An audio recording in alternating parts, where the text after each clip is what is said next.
was a very cold, clear fall night. I had a terrible dream. Billy, Name and Bridget were playing under my staircase on the second floor about 2 o'clock in the morning. I woke up because Amos and Archie had started barking.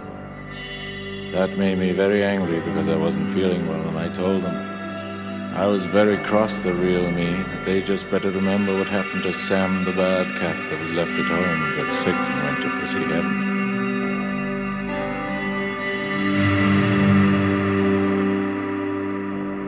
It was a very cold, clear fall night. Some snowflakes were falling. Gee, it was so beautiful. And so I went to get my camera to take some pictures. And then I was taking the pictures, but the exposure thing wasn't right, and I was going to call Fred or Jerry to find out how to set it, but it was too late. And then I remembered there was still probably a dinner, and anyway, I felt really bad, didn't want to talk to anybody. But the snowflakes were so beautiful and real looking, and I really wanted to hold them. And that's when I heard the voices from down the hall near the stairs. So I got a flashlight, and I was scared and went out into the hallway. There's been all kinds of trouble lately in the neighborhood. And someone's got to bring home the bacon. And anyway, there were Bridget and Billy playing. And under the staircase was a little meadow, sort of like the park at 23rd Street, where all the young kids go and play frisbee. Gee, that must be fun. Maybe we should do an article on that in the magazine. But they'll just tell me I'm stupid and it won't sell. But I'll hold my ground this time. I mean, it's my magazine, isn't it?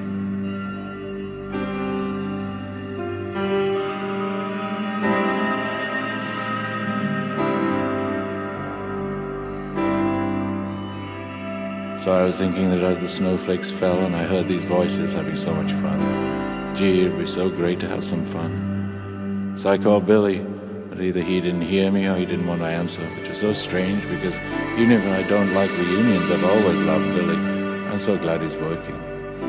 I mean, it's different than Ondine. He keeps touring with those movies and he doesn't even pay us in film. I mean, the film's just going to disintegrate and then what? I mean, he's so normal off of drugs, I just don't get it. And then I saw John Cale. He's been looking really great. He's been coming by the office to exercise with me. Ronnie said I have a muscle, but he's been really mean since he went to AA. I mean, what does it mean when you give up drinking and then you're still so mean? He says I'm being lazy, but I'm not. I just can't find any ideas. I mean, I'm just not, let's face it, going to get any ideas up the office. And seeing John made me think of the Velvets. And I'd been thinking about them when I was on St. Mark's Place, going to that new gallery those sweet new kids have opened. But they thought I was old, and then I saw the old Dom, the old club where we did our first shows. It was so great. I don't understand about that Velvet's first album. I mean, I did the cover, I was the producer, and I always see it repackaged, and I've never gotten a penny from it. How could that be? I should call Henry. But it was good seeing John. I did a cover for him, but I did it in black and white, and he changed it to color. It would have been worth more if he'd left it my way, but you can never tell anybody anything. I've learned that. I tried calling again to Billy and John. They wouldn't recognize me. It was like I wasn't there. Why won't they let me in? And then I saw Lou. I'm so mad at him. Lou Reed got married and didn't invite me. I mean, is it because he thought I'd bring too many people? I don't get it. Could have at least called. I mean, he's doing so great. Why doesn't he call me? I saw him at the MTV show and he was one row away and he didn't even say hello. I don't get it. You know, I hate Lou. I really do. He wouldn't even hire us for his videos. And I was so proud of him.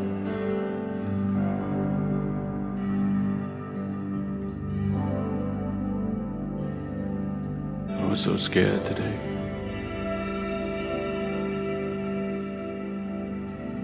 There's blood leaking through my shirt from those old scars from being shot. And the corset I wear to keep my insides in was hurting. And I did 3 sets of 15 push-ups and 4 sets of 10 sit-ups. The But then my insides hurt and I saw drops of blood in my shirt, and I remember the doctors saying he was dead.